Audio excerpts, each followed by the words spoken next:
You are listening to And Press Play, written and recorded by James West.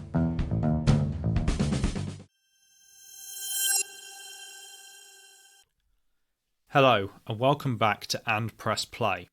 This week I am reviewing In Another Life by The Killers, taken from their 2021 album Pressure Machine. Now, I was first properly introduced to The Killers through their 2020 album Imploding the Mirage, and honestly, this album is pretty awesome. It's loud, bombastic, and incredibly upbeat. Needless to say that when I saw they had done an album since then, Pressure Machine, I was very eager to check it out.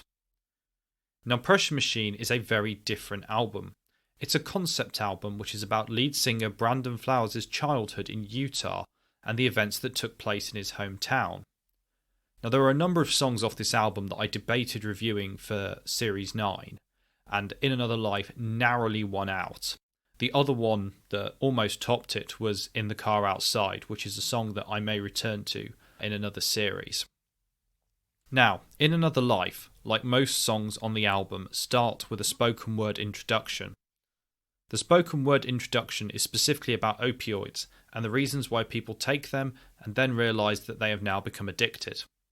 It's an interesting way of starting the song and ties in very well with the theme of what could I have done differently and the idea that life is a series of decisions that lead you to the point you are at now. Musically, this song is one of the rockier songs on the album, and the drums, guitar and synths really help keep this song upbeat despite its dour tones. Lyrically, this song is about looking back and wondering whether you could have done things differently. It starts off with, "Is this the life you chose yourself, or just how it ended up?" A starting couplet which sets the mood right from the onset. This song is all about doubts and regret, and it starts here.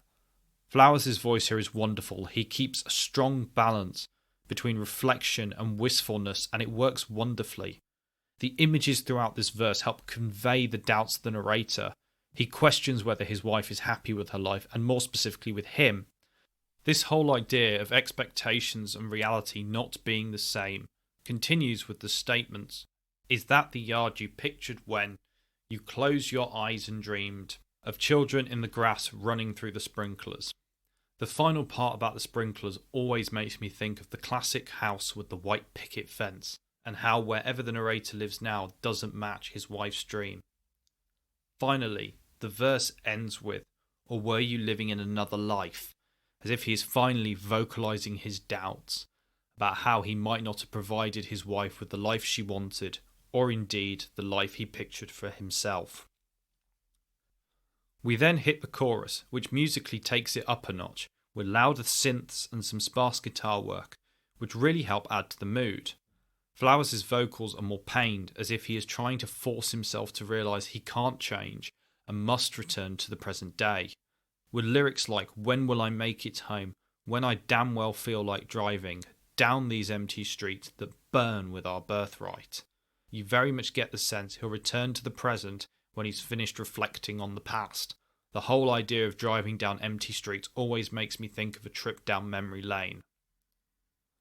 Flowers' vocals are more emotive as the verse goes on, almost suggesting the further he looks back in time, the more he sees the mistakes he's made. With the second verse, the narrator sees a couple of kids holding hands, and they reminded me of us in another life. This helps explore what the narrator is thinking. It's not just about another life as in an alternate life, but it feels like another life when he and his wife were much younger. This also acts as a trigger for the narrator to turn his gaze inwards on himself and wonder whether he was good enough for his wife.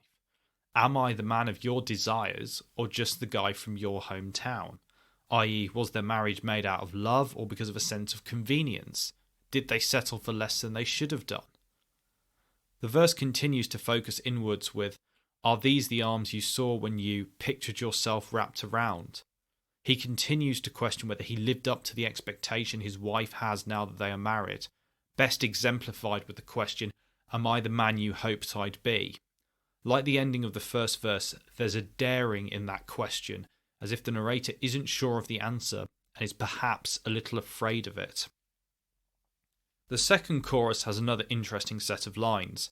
"When will I make it home? When that jukebox in the corner stops playing country songs of stories that sound like mine. I rather like this as it implies a predictability in life, that the narrator's life isn't that much different to other people's lives. There's always a sense when people talk about their lives, relationships, etc., that it's somehow unique. And really, when you boil sort of everybody's life stories down, broadly speaking, everything follows the same template. I mean, obviously not every story is identical, but there's a certain number of key features that are in almost every story going. And there's that sense also that if his life is like the songs that he's hearing on the jukebox, he knows how it will end. The last couplet of the song goes, "I spent my best years laying rubber on a factory line. I wonder what I would have been in another life." The most explicit mention of the narrator's gaze into the past. The idea being that not only does he wonder if his life could have been different with a different wife, but also with a different job potentially as well. To conclude, this is one of my favourite songs off Pressure Machine.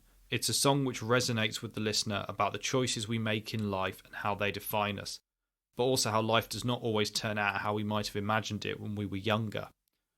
Musically, it's a rockier song which helps lighten the dense subject matter and allows Flowers to express a range of emotion in his voice.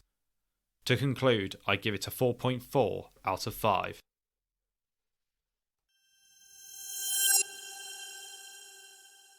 Hope you enjoyed this episode, and I'll see you next time.